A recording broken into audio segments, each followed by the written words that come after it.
She's broken goods, but she can cook. What am I bid? Elena's father shoved her toward the courthouse steps where desperate men gathered, seeking wives through last resort arrangements. Elena's hands trembled as her father's callous grip tightened around her wrist. The courthouse steps buzzed with rough voices and tobacco smoke. Men in worn boots and stained shirts circled like vultures, eyeing her like livestock at auction. 2 years married, not one baby to show for it, her father announced, his voice cutting through the autumn air. But she's got all her teeth, cooks decent stew, and won't give you lip. Elena's cheeks burned with shame. Just yesterday, she'd been dragged from her marital home as her husband's pregnant new bride moved in. The divorce papers were still warm in her father's coat pocket, along with the debts that drove him to this degradation. She's pretty enough, called out a gap-toothed rancher, but what good's a woman who can't breed? Half the price of good breeding stock, her father barked back. She'll earn her keep scrubbing floors and mending clothes. Elena closed her eyes, remembering her wedding dress being ripped away, the cruel laughter of her former in-laws, the suitcase thrown onto the porch. Now she stood in her only remaining dress, a faded blue cotton that had seen better days. Any takers? Her father's desperation leaked through his bluster. She don't eat much. The crowd's jeers grew louder until heavy footsteps silenced them. A man emerged from the shadow of a red fire truck parked across the street. Tall and broad-shouldered, his navy uniform bore the insignia of fire captain. Soot stained his collar, and his helmet tucked under one muscular arm caught the afternoon light. This was Marcus Chen, and his dark eyes held no mockery, only a bone-deep weariness that matched her own. Without speaking, he pulled a leather wallet from his chest pocket and counted out bills, more than her father had dared hope for. The crowd fell silent as he placed the money on the courthouse railing. "You sure about this, Captain?" Elena's father sneered, pocketing the cash quickly. "She don't come with guarantees." Marcus looked directly at Elena for the first time, and she saw something unexpected in his gaze: respect. "She won't be judged here," he said simply, his voice carrying the authority of a man accustomed to life-or-death decisions. Her father gave her a final shove. "Go on then, girl. You're his problem now." Elena picked up her small carpetbag, everything she owned fit inside, and followed the silent fire captain to his truck. As they pulled away from the courthouse, she glimpsed her father already heading toward the saloon, her sale money burning a hole in his pocket. They drove through winding mountain roads in silence, the fire truck's engine rumbling like distant thunder. Pine trees stretched endlessly on both sides, and the air grew thinner as they climbed higher into the wilderness. "Why?" Elena finally whispered, her voice barely audible over the engine. Marcus kept his eyes on the road. "For kids," he said matter-of-factly. "Lost their parents in a house fire last winter. Station adopted them, but they need stability. So I'm a nanny." "No." His knuckles whitened on the steering wheel. "Just someone who won't abandon them when things get hard." They arrived at Fire Station 19, a sturdy brick building nestled against a backdrop of towering pines. Smoke curled from the chimney, and 4 small faces pressed against an upstairs window, eyes wide with curiosity and suspicion. "This is Elena," Marcus announced as they entered the warm, equipment-filled garage. "She'll be staying with us." He led her up a narrow staircase to a small, clean room above the apparatus bay. A single bed, a wooden dresser, and a window overlooking the mountains. It was sparse but infinitely better than the streets. Elena sat on the quilt-covered bed and wept, but for the first time in months, no one was telling her she was worthless. Through the thin walls, she could hear children's voices and the crackle of a radio dispatch. This strange place, smelling of diesel fuel and hope, might just become home. The 4 children watched Elena like suspicious cats: Sophie, 12 and fierce as her red hair, twin boys Jake and Danny, 10 years old and inseparable, and little Rosie, barely 6, who clutched a stuffed Dalmatian everywhere she went. "She don't look like much," Sophie whispered loudly enough for Elena to hear. Elena's first attempts at domestic life were disasters. She burned the morning eggs, oversalted the soup, and somehow managed to shrink Marcus's spare uniform in the wash. The children observed her failures with the detached interest of scientists studying a failing experiment. One evening, while attempting to prepare dinner, Elena dropped a cast-iron pot of chili. It crashed to the kitchen floor, splattering red sauce across the clean linoleum like a crime scene.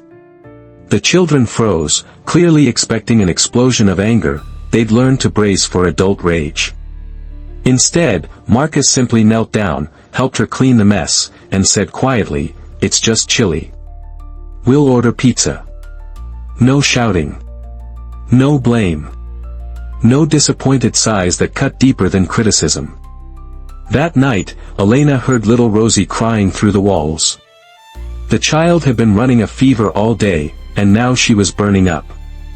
Marcus, a man who could carry unconscious victims from burning buildings, stood helplessly in the doorway as his daughter whimpered. Elena moved without thinking.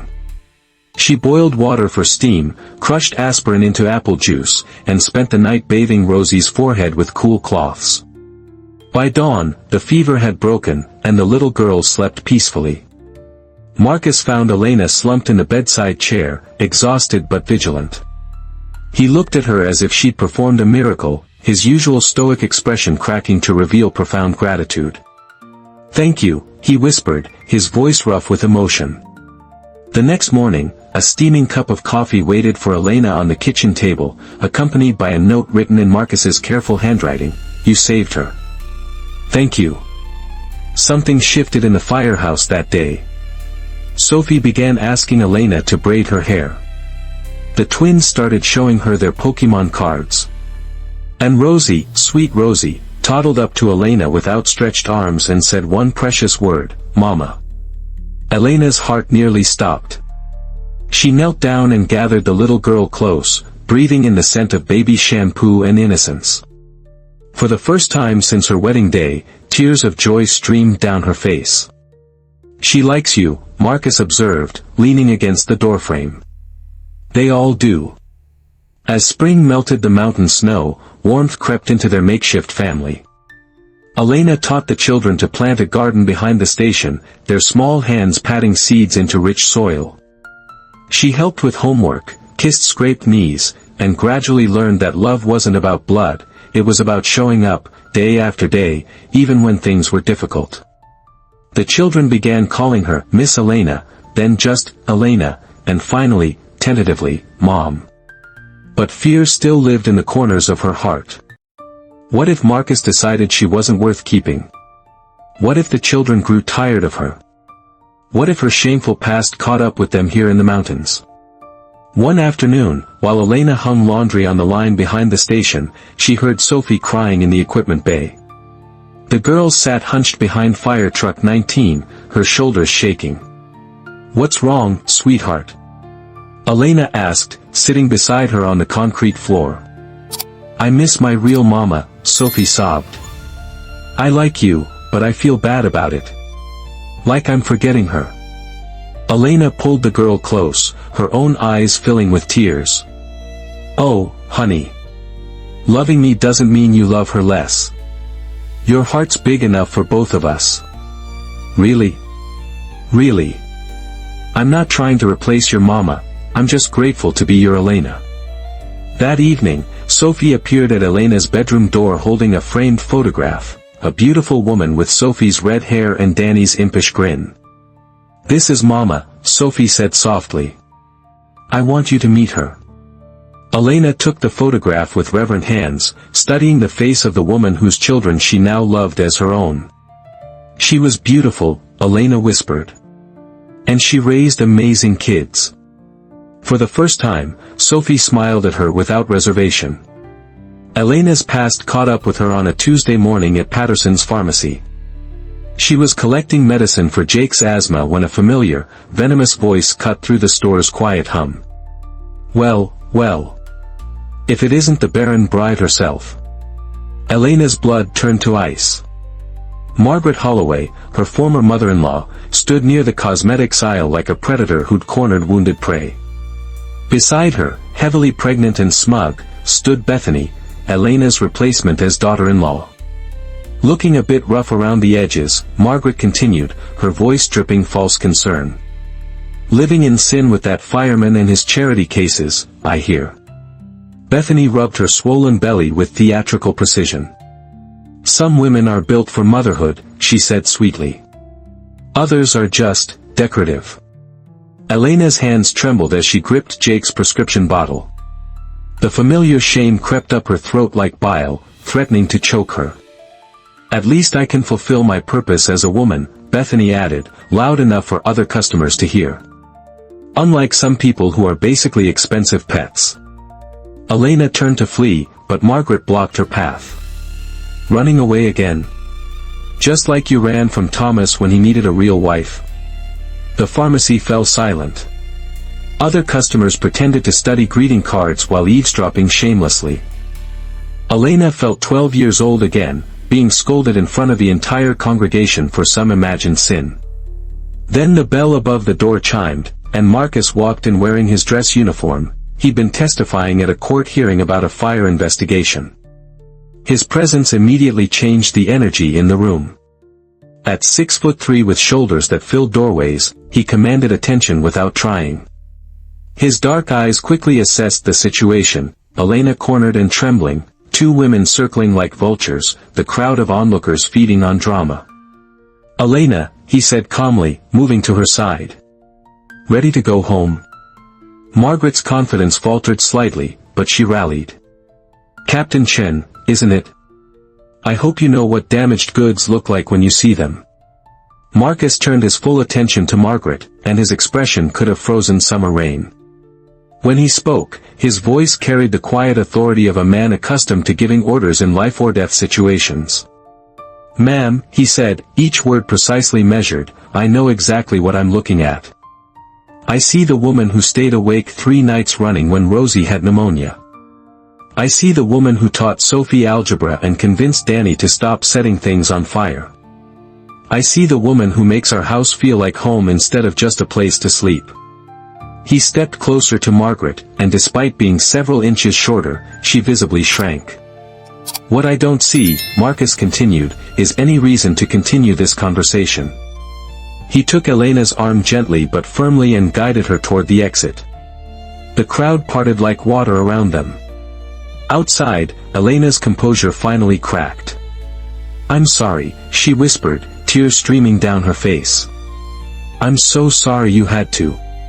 "Hey." Marcus cupped her face in his large, calloused hands. "Look at me. You have nothing to apologize for." "But they're right. I couldn't give Thomas." "Thomas was an idiot," Marcus said flatly. "Any man who'd trade you for that is too stupid to deserve you in the first place." As if summoned by mention of his name, Thomas Holloway appeared across the street, obviously drunk despite the early hour. He stumbled toward them, his face flushed with alcohol and anger. "There she is," he slurred. "My beautiful, broken Elena." Marcus stepped between them instantly, one hand moving protectively to Elena's back. "Walk away, Holloway," Marcus warned, his voice deadly quiet. "She was mine first," Thomas sneered. "Used to beg me to." Marcus moved faster than Elena had ever seen anyone move. One moment Thomas was talking, the next he was sprawled on the sidewalk, blood trickling from his nose. "Stay down," Marcus advised, flexing his bruised knuckles. "And stay away from my family." As they drove home in Marcus's truck, Elena stared at his damaged hand resting on the gear shifter. "You didn't have to do that," she said softly. "Yes, I did," he replied without hesitation. "Nobody talks to you like that. Nobody." Elena thought she'd found safety at Fire Station 19, but danger has a way of finding the vulnerable. It came in the form of Ray Decker, an unemployed logger with hands like ham hocks and breath that reeked of cheap whiskey and bitter disappointment. She was hanging laundry behind the station one evening while Marcus and the crew responded to a brush fire on the mountain. The children were inside doing homework, their voices carrying through the open windows. Elena hummed softly as she pinned Marcus's shirts to the line, feeling something she'd almost forgotten, contentment. Well, look what we got here. Elena spun around to find Decker leaning against the corner of the building, his bulk blocking her path to the back door. His bloodshot eyes raked over her body with predatory hunger. Heard Chen's keeping himself a pretty little housekeeper, Decker slurred, taking a step closer. Real neighborly of him, taking in damaged goods. Elena's heart hammered against her ribs. The children are inside, she said, trying to keep her voice steady. They'll hear if... If what? Decker grinned, revealing teeth stained brown with tobacco. I'm just being friendly. Chen ain't here to guard his prize, so maybe you and me could get acquainted. He lunged forward, grabbing Elena's wrist with one meaty hand while the other reached for her waist. Elena screamed, dropping the laundry basket as she tried to wrench free.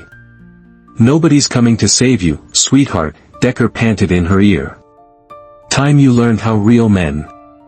A shadow fell across them both. Marcus stood 10 feet away, still wearing his smoke-stained turnout gear from the fire call. His helmet had been discarded somewhere, and his dark hair was matted with sweat and ash. But it was his eyes that made Decker's grip loosen. They held the cold fury of a man pushed past his breaking point. Let her go. Marcus's voice was barely above a whisper, but it carried more menace than any shout. Decker released Elena but didn't back down, puffing out his chest like a threatened gorilla. This ain't your business, Chen. Just having a friendly chat with the lady. The lady is my business, Marcus said, moving closer with the fluid grace of a predator. And you're trespassing. Decker swung first, a wild, drunken haymaker that would have flattened a smaller man. Marcus ducked easily and responded with a precise uppercut that lifted Decker off his feet. The logger crashed into the woodpile, scattering split logs like bowling pins. Get off my property, Marcus commanded, standing over the groaning man. If I see you here again, if you even look at her wrong in town, I'll finish this conversation. Decker stumbled away, holding his jaw and muttering threats that fooled no one. Marcus turned to Elena, his expression instantly softening. You okay? Did he hurt you? Elena shook her head, though her wrist bore red marks where Decker had grabbed her. Marcus noticed immediately, his jaw tightening as he gently examined the bruises. I should have killed him, he muttered. Marcus, no. Elena touched his face, bringing his attention back to her. You protected me. That's enough. Inside the station, Elena cleaned Marcus's scraped knuckles while the children slept upstairs, unaware of the violence that had erupted in their backyard.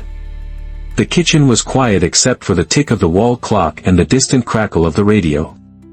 You didn't have to fight for me, Elena said softly, dabbing antiseptic on Marcus's wounds. Marcus caught her hand, stilling her movements. Yes, I did. Nobody touches you. Nobody hurts you. Not while I'm breathing. The intensity in his voice made Elena's breath catch. Why? She whispered. Why do you care so much?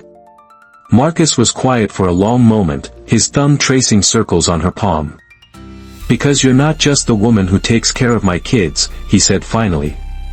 You're not just the woman who makes this place feel like home. You're... He struggled with words that had never come easily. You're mine to protect. Elena felt tears prick her eyes, not from sadness, but from the overwhelming realization that someone finally saw her as worth defending. I've never had anyone fight for me before, she admitted, her voice breaking slightly. Marcus lifted her hand to his lips, pressing a gentle kiss to her bruised wrist. Then you've been surrounded by fools, he said simply. The call came in at 3:47 a.m. on a September morning that would change everything. The alarm bells clanged through Fire Station 19, jolting everyone awake. Marcus was pulling on his turnout gear when the dispatcher's voice crackled over the radio, structure fire, for 25, Pine Ridge Road. Multiple occupants trapped. Elena gathered the children in the kitchen, following protocol while Marcus and his crew raced into the night. But 20 minutes later, a different siren pierced the darkness, an ambulance, heading toward the county hospital. The phone rang. Elena's hands shook as she answered. "Ma'am, this is Chief Rodriguez. Captain Chen has been injured. Smoke inhalation and burns. He's alive, but..." The chief's voice was grim. "You might want to come down to the hospital." Elena's world tilted. "The children. Bring them. This is what family does." At Mercy General Hospital, Elena held Marcus's soot-stained hand while machines beeped around his bed. His face was raw from heat exposure, oxygen mask fogging with each labored breath. The children pressed close, Sophie crying silently while the twins asked questions no one could answer. "Is Daddy going to die?" Rosie whispered, her stuffed Dalmatian clutched tight. Elena's throat closed. These weren't her biological children, but the thought of losing their father, losing Marcus, felt like being torn in half. "No, baby," she whispered, though her own faith wavered. "Daddy's strong. He's going to be okay." For 3 days, Elena never left the hospital. She slept in the bedside chair, fed the children from vending machines, and held Marcus's hand through fever dreams where he called her name. On the third night, when the children finally dozed in the waiting room chairs, Marcus's eyes fluttered open. "Elena?" His voice was a rasp through the oxygen mask. "I'm here," she whispered, leaning close. "I'm right here. The kids. They're safe. Everyone's safe." She smoothed his hair back from his forehead. "You saved a family of 5. The whole Rodriguez clan owes you their lives." Marcus tried to sit up, wincing. "I dreamed you left. Dreamed you decided this was too hard." Elena's heart broke at the vulnerability in his voice. "Marcus Chen, you listen to me. I'm not going anywhere. Not while you need me, not while the children need me. Not ever." "Why?" The question came out like a prayer. Elena took a shaky breath, finally ready to voice the truth that had been growing in her heart. "Because I love you. All of you. This crazy, beautiful, impossible family that somehow became mine." Marcus removed his oxygen mask despite the nurse's earlier warnings. "Elena, Shoo." She pressed her fingers to his lips. "You don't have to say anything. Just get better." But Marcus caught her hand, his grip surprisingly strong. "I bought you," he said hoarsely. "At that courthouse. I paid money for you like you were property." "I know. That's not how love should start." Elena smiled through her tears. "Maybe not. But it's not how we started that matters, it's how we choose to continue." 2 weeks later, as Marcus recovered at home, he found Elena in the garden behind the station. She was teaching Rosie to plant winter vegetables, their voices mixing with the mountain wind. Sophie was reading to the twins under the oak tree, and everything looked perfect and normal and achingly precious. "Elena," Marcus called softly. She looked up, dirt smudged on her cheek, more beautiful than any woman had a right to be. "When I was lying in that hospital bed," he said, "all I could think about was coming home to this. To you." He pulled a small velvet box from his pocket. "This isn't about obligation or convenience anymore. This is me asking you to choose us. Choose me. Not because you have to, but because you want to." Elena stared at the ring, a simple gold band with a modest diamond that caught the afternoon light. Around them, the children had gone silent, watching with hopeful faces. "Are you proposing to me in the garden?" Elena asked, laughter bubbling up through her tears. "I'm proposing to you wherever you'll have me," Marcus said, dropping to one knee in the dirt. "Elena Morrison, will you marry me? Will you be my wife, and their mother, and the center of this family we've built together?" Elena said yes, and they married that October in a ceremony held right there in the garden, surrounded by the entire fire department and half the town. Even some of the people who'd once whispered about their arrangement came to witness what had grown between them, something real and lasting and beautiful. But marriage didn't protect them from life's storms. The wildfire season of their second year together brought destruction to the mountains. The Silver Creek Fire, they called it, and it devoured everything in its path. For 2 weeks, Marcus and his crew battled flames while Elena evacuated the children to safety in town. From the Red Cross shelter, they watched smoke clouds engulf their mountain home. Everything they'd built together, the garden, the children's rooms, the memories embedded in every corner of Fire Station 19, might be reduced to ash. What if it's all gone? Sophie asked, pressed against Elena's side as they watched the news reports. Then we'll build it again, Elena said firmly. Home isn't just a place, it's us. As long as we're together, we have everything that matters.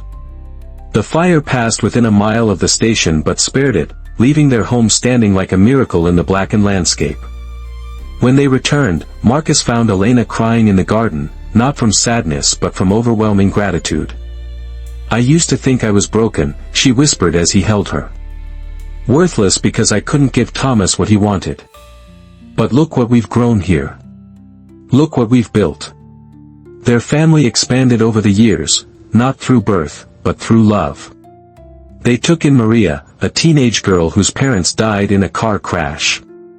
They fostered little Zoe, whose drug-addicted mother couldn't care for her.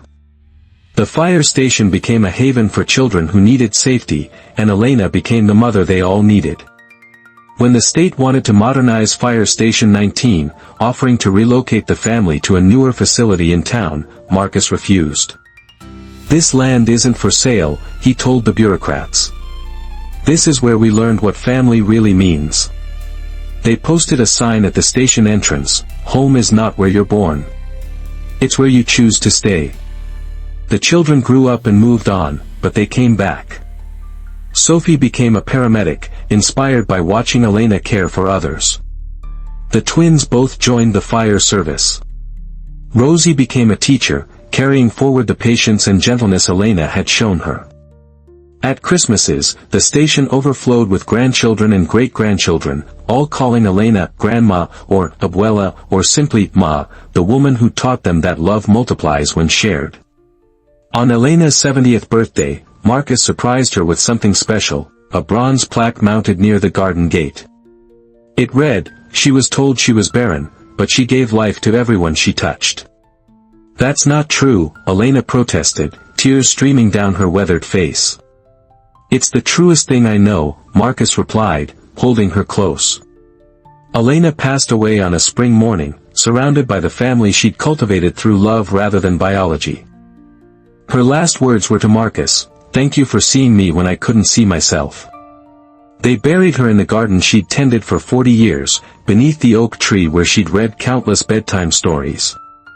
Her headstone bore a simple inscription, "She turned a moment of desperation into a lifetime of love."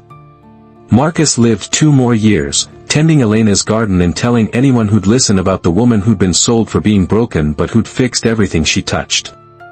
When he joined her beneath the oak tree, the fire department gave him full honors, but the real tribute was the dozens of children, grandchildren, and great-grandchildren who came to say goodbye to the man who taught them that family is what you make it.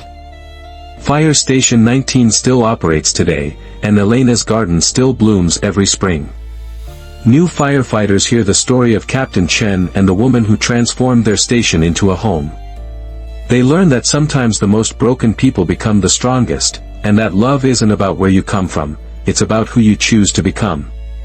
The children still visit, bringing their own children to see where their grandmother planted more than vegetables. She planted hope, dignity, and the unshakable belief that everyone deserves to be chosen, protected, and loved.